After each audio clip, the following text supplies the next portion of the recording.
I now have the privilege and the opportunity to present the findings in the 2009 index.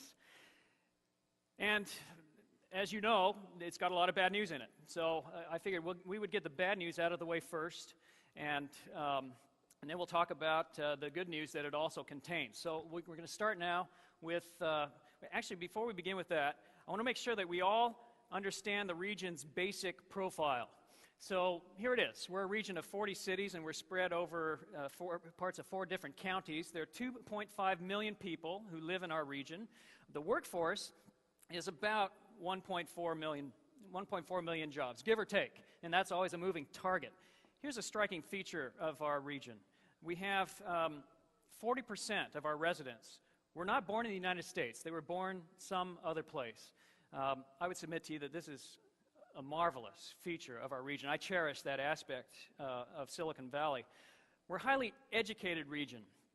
40%, over 40% of our population has a college degree, and 81% of us have high school diplomas. And so understand, when you compare that to other American regions, we're off the charts. It's very striking. This is probably directly associated with that. We have 25% of our workforce doing what we call high-skilled occupations. These are jobs that require specialized training, that require advanced degrees, coding, research, development, design, those kinds of functions. The national average for high-skilled occupations is only 12%. So again, a very striking feature of our region. And folks in Silicon Valley earn an average of about $70,000. That's the average income. Now, there's lots of ways to look at income, and we break it out for you in the index very carefully. There's problems with averages. Everybody knows the Bill Gates problem, right? When Bill Gates walks into the bar, on average, the income of everybody in the bar goes up to about $1 million. So that's why we also report median income, and we break it down a variety of ways. But you'll see today that we're actually losing a bit on our income profile. All right, so let's get the bad news out of the way, and I'm just going to walk you through this. And of course, if you've been conscious for the last 12 months, you know what the bad news is. It's manifest here. We're losing jobs. We're starting to lose jobs in the region.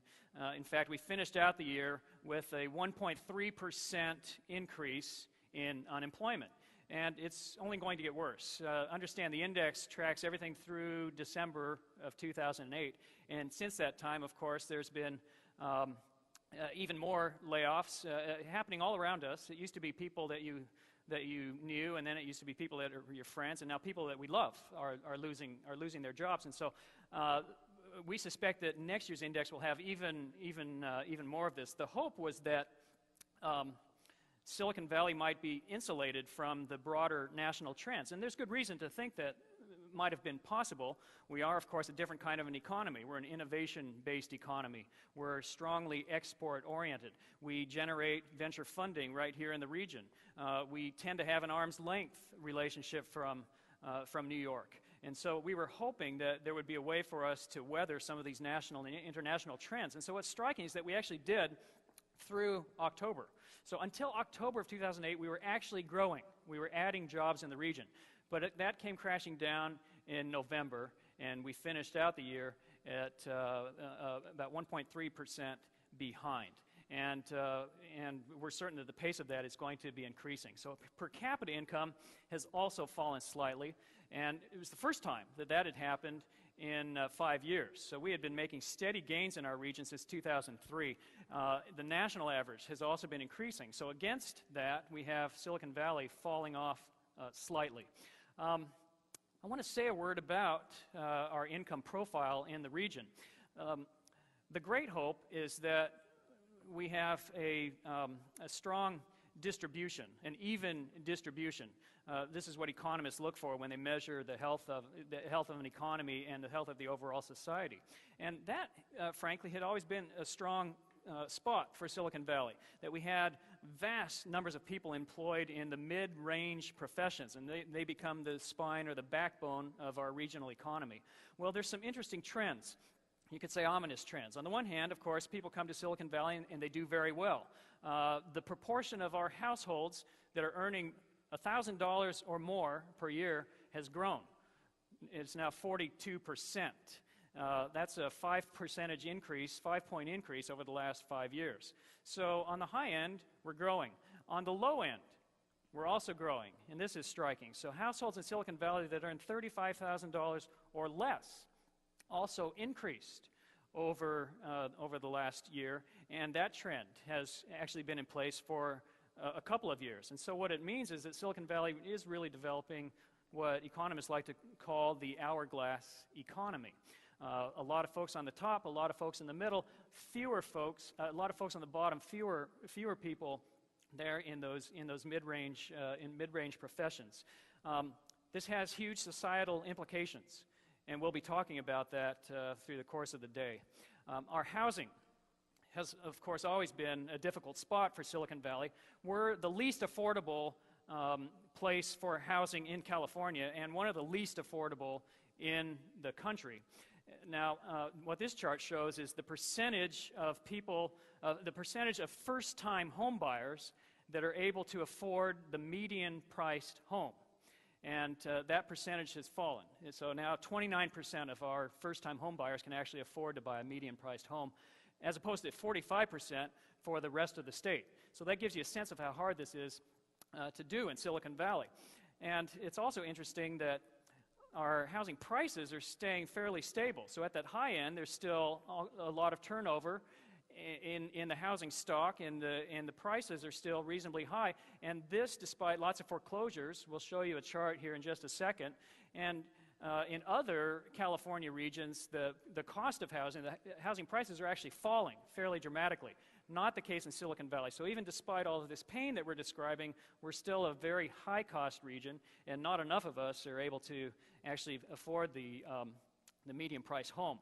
So the mortgage crisis has finally hit the valley. And again, there was a lag effect here, but it's hit, and it's hit pretty hard. So here we were just going along with a very low foreclosure rate through 2004, 5, 6. In 2007, it started to spike up a little bit. Now let me show you what happened last year. There you have it. The absolute number of foreclosures in Silicon Valley last year was 6,900.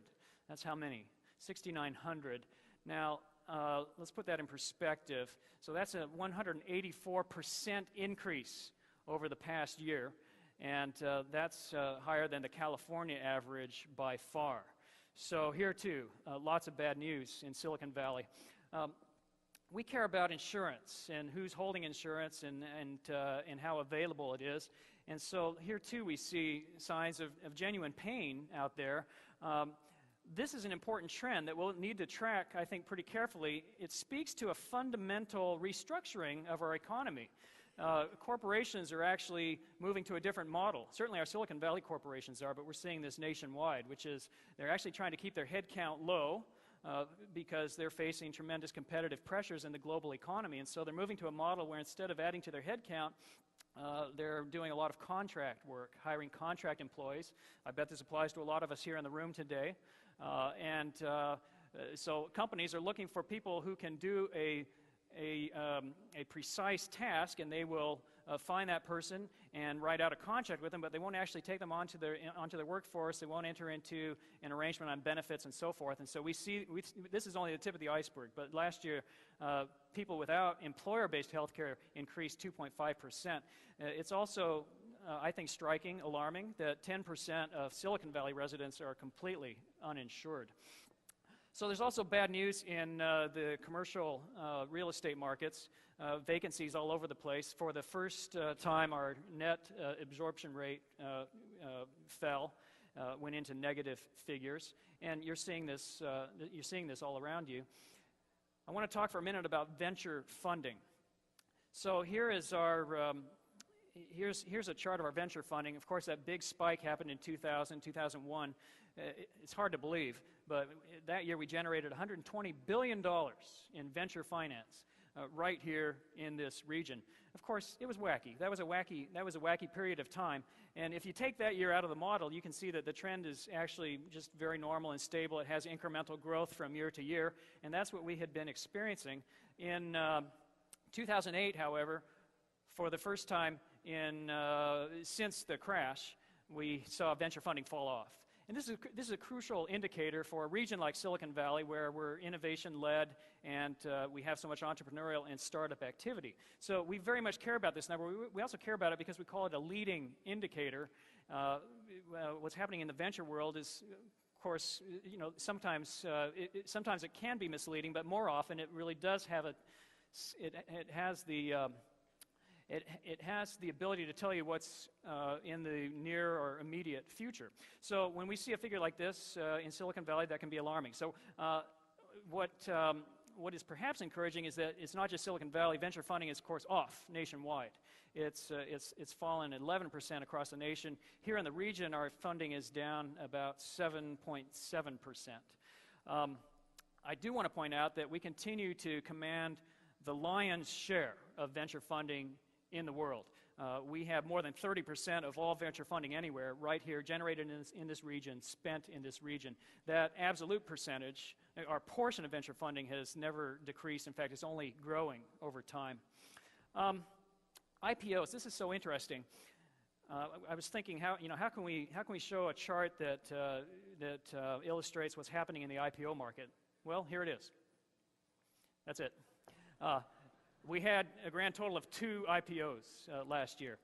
Now, there are many ways to think about this. I'm actually influenced by folks like Chris O'Brien at the Mercury and others who have been writing about this.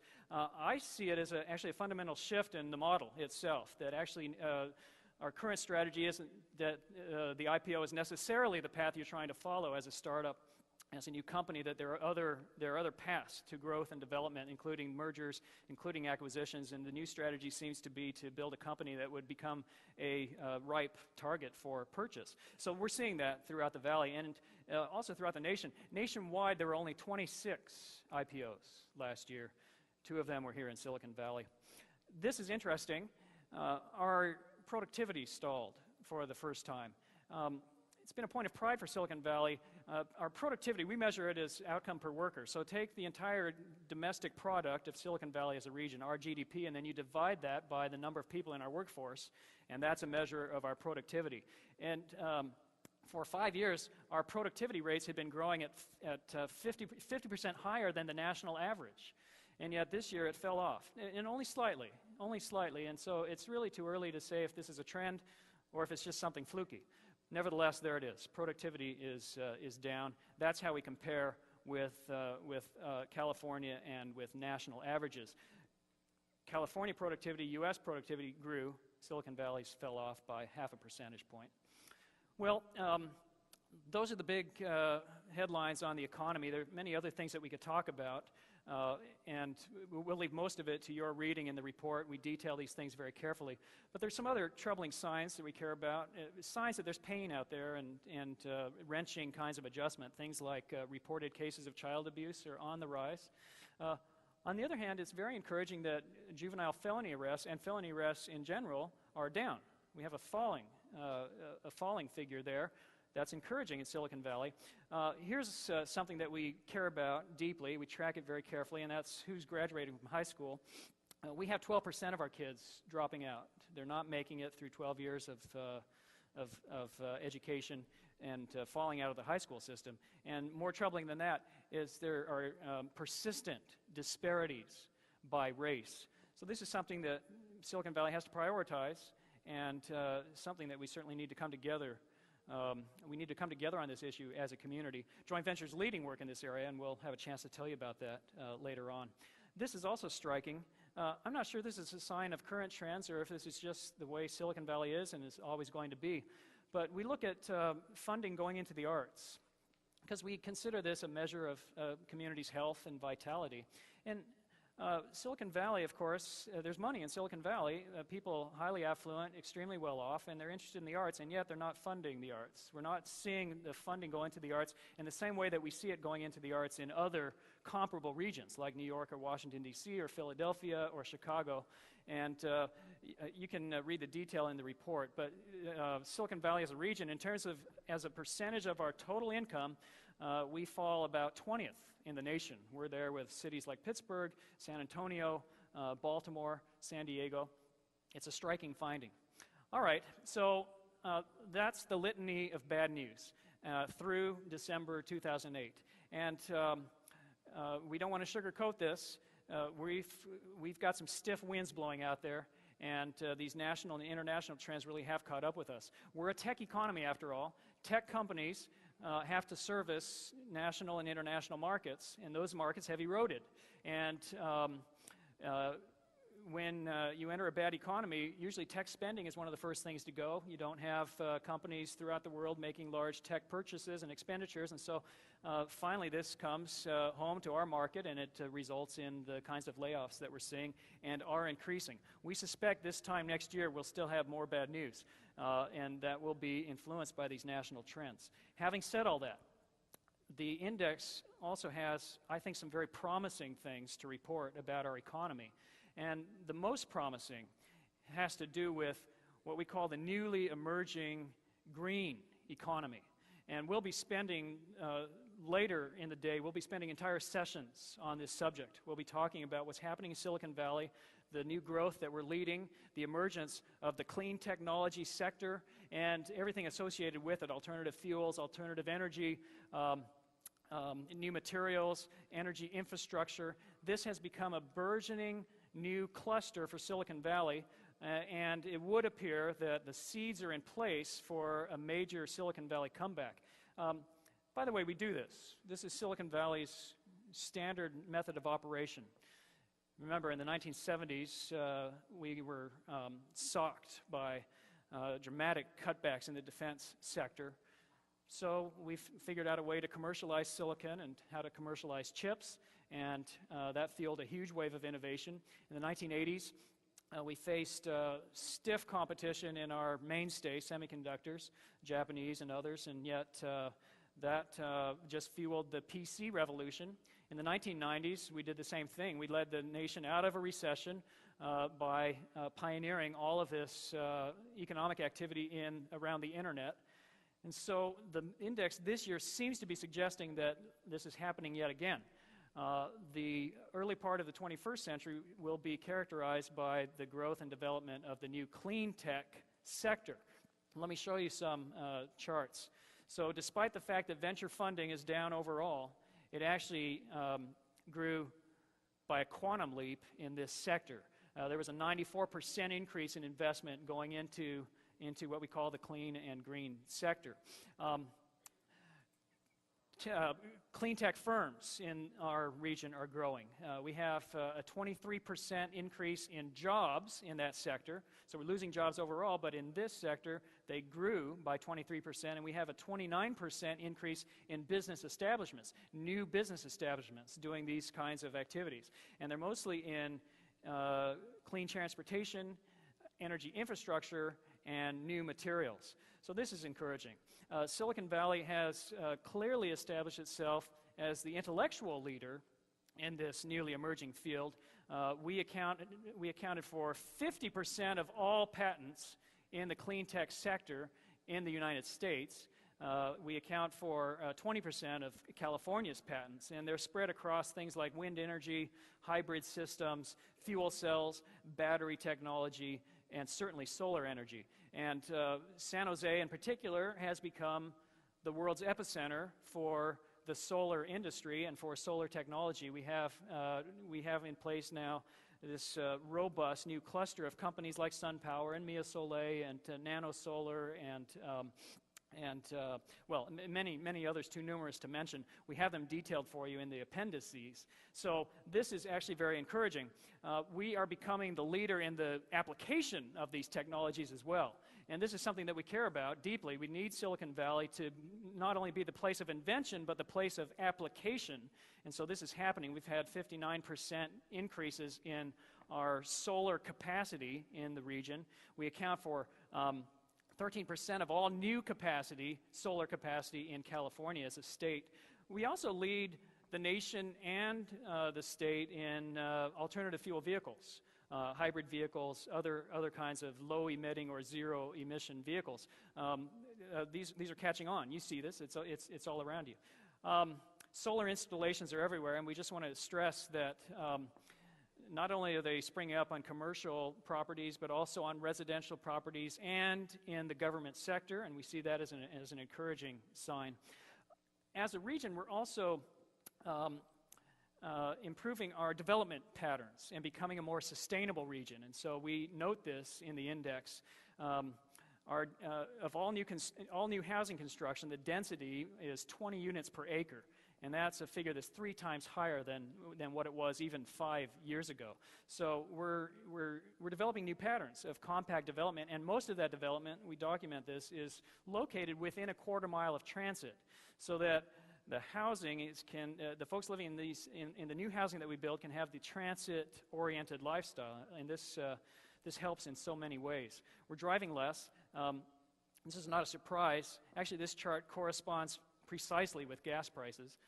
So as gas prices rose, we drove less. But what is encouraging is to point out that our transit use is up, and it's been growing steadily over a 5- and 10-year period. So this we consider that an encouraging sign. All right, so those are the big headlines coming out of the index this year. I'm going to wrap up my presentation here and quickly bring up my colleague, Emmett Carson, and he's going to talk to you about the next phase of this analysis, which is what we're calling our special analysis. So I want to wrap it up by saying simply this. Bad news, we're in for some pain, a period of restructuring and retrenchment, and yet the seeds of our comeback already appear to be in place with the emergence of this clean, green economy.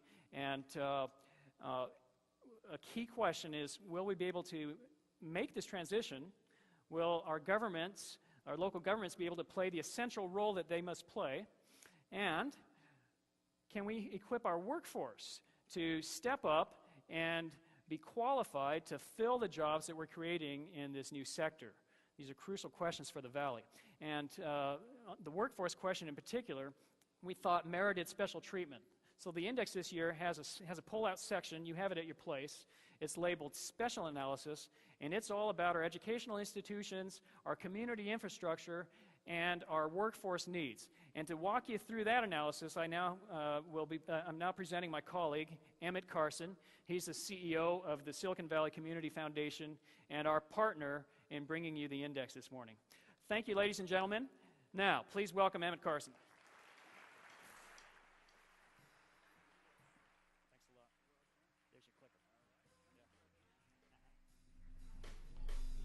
There's your clicker. Thank you, Russ. Good morning. All right. Let me start by commenting on the joint venture and community foundation partnership and its importance to us at the Community Foundation. Within the nonprofit sector, there is a lot of talk about the value and the need to create partnerships. Unfortunately, such talk seldom leads to any action, and when it does, the partnerships seldom last. I am proud to say that the Community Foundation's partnership with Joint Venture is a wonderful exception. The development of the index and special analysis represents a true partnership of time, intellect, sweat, and yes, even a few tears. Our partnership works because each organization deeply believes that information leads to knowledge, and knowledge can be acted upon to make our region a better place. I am especially pleased that for the first time ever, the index includes all of San Mateo County. We are one region, and what happens in Santa Clara County affects San Mateo County and vice versa. I'm reminded of the story of 2 men in a boat in the ocean. And one of the men pulls out a little old hand drill and starts drilling a hole in the bottom of the boat. The other man starts to shout, "Hey, what are you doing?" And the guy says, "Mind your own business. I'm on my side of the boat." Well, this is one region. We have one boat, and the Community Foundation and Joint Venture are committed to leaving this conference and taking this information out to our entire region to create shared knowledge and strategic action. This year, as Russ indicated, the special analysis takes a deep look at how well our people and place strategies are preparing our community for restructuring and workforce transitions. In addition to our immediate and dramatic economic challenges, we face long-term structural changes in our community. Before we were known as Silicon Valley, we were called the Valley of the Heart's Delight. The farmers to this day tell stories about how they could grow almost anything, many of the most challenging crops, because of the richness of the soil. Today, we are known for growing an innovation economy based on software, life sciences, and increasingly clean tech. Unfortunately, these crops, as you will see, are in jeopardy because our community infrastructure, the soil that these crops needs to flourish, is not as fertile as it needs to be.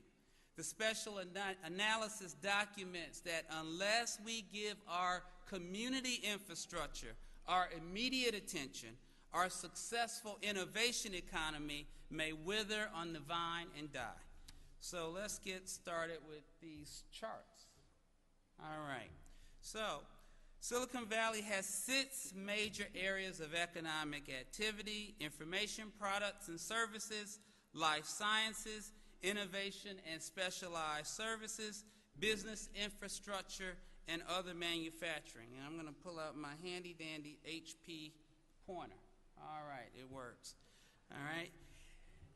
In these 6 areas are embedded our new green or clean tech activities. Between the second quarters of 2007 and 2008, overall employment expanded by 1.4%, with the largest growth in information products and services. Now, while we are known for information products and services, the largest area of economic activity is this community infrastructure at 790, 534 jobs right there. That's the big bulk of where most of the people in our community work. It includes education, healthcare, retail, sales. It represents the largest employment sector in our region, accounting for 57% of the Valley's employment in 2007. Let's go to the next slide. All right, this slide shows the information and product services broken out by the various categories: software, computer hardware, semiconductor, and on and on. On the chart on the right side, this solid line represents parity with the United States. So if we're on this line, that means that our concentration in these areas is equal to the concentration in the rest of the United States. As you might expect, in information products and services, we're over-concentrated relative to other people in the United States, and that's why we're Silicon Valley. That's what we're known for. But let's go to the next slide. This looks at community infrastructure and concentration. And as I said, this consists of retail, health and social services, food, education, the nonprofit sector. And again, this line represents parity. The solid, thick black line represents parity with the rest of the country. As you can see, in many of these areas, with the exception of 3, we are underrepresented in our concentration. That underrepresentation says that we don't have enough people in those jobs in our valley.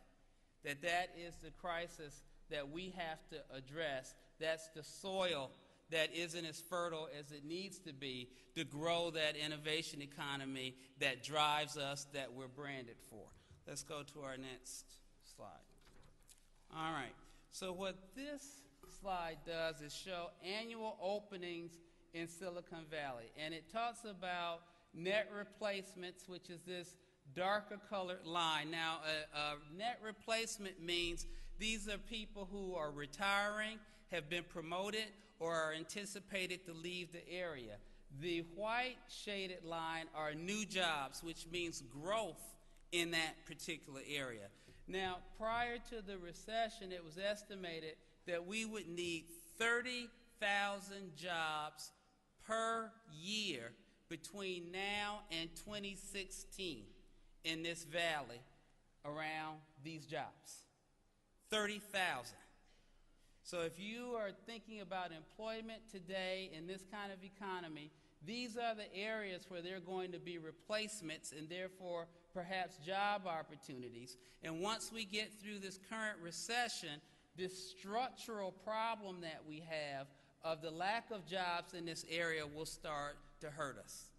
That's our challenge. We've got to figure out how to handle these replacement jobs and how to bring in people for these new jobs. Go to the next one. All right, so this gets to education level in our valley. It won't surprise anyone that the strongest growth in jobs requires a bachelor's or associate degree. Occupations requiring a 4-year degree will increase by 15% by 2016. Okay, so occupations in our valley requiring a 4-year degree, we anticipate will increase by 15%. Jobs requiring a 2-year degree will increase by 11%. Our region is not producing enough talent with the necessary education and skills to fill the volume of replacement jobs in community infrastructure as well as in the high-tech industry. A growing mismatch of these jobs and skills will result in income polarization in which the tight supply of highly skilled workers will command ever-increasing wages, and the surplus of lower-skilled workers will experience wage erosion.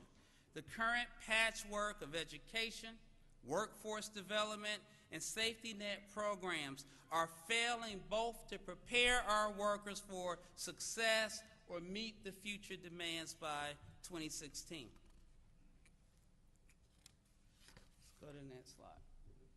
One of the fundamental problems that our community will need to address, and we're not unique in this, is that we continue to have a transition model for employment based on an old industrial model. And the industrial model assumed that you gained one set of skills, and in your entire lifetime you relied on that skill set for one job. And you might have a temporary absence from that job, so we would give you unemployment insurance, and that was only until the economy recovered and you'd go back to your old industry and do the same work. Well, we all know that's not the model that exists in Silicon Valley, and increasingly it's not the model that exists in the rest of the country. In this new innovation economy, people have to have lifelong learning. We need training opportunities that will quickly identify where the new economy is growing, what jobs are needed. We need to be able to tie in our community colleges to training programs with our employers so that we can quickly move people to where the jobs are needed. We need to also have portable benefits so that people aren't stranded when they're in between these training opportunities between jobs. This is where we are today. This is where we have to go. This is the innovation we have to create. So what is the future of our workforce transition system? Here are the questions that I hope our panel will address.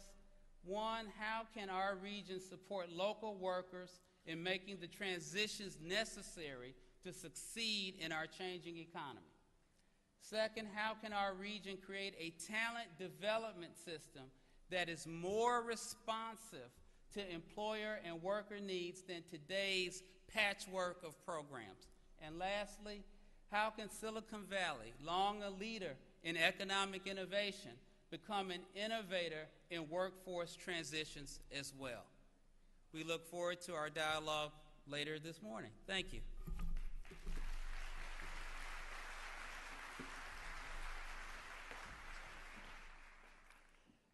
Thank you, Emmett.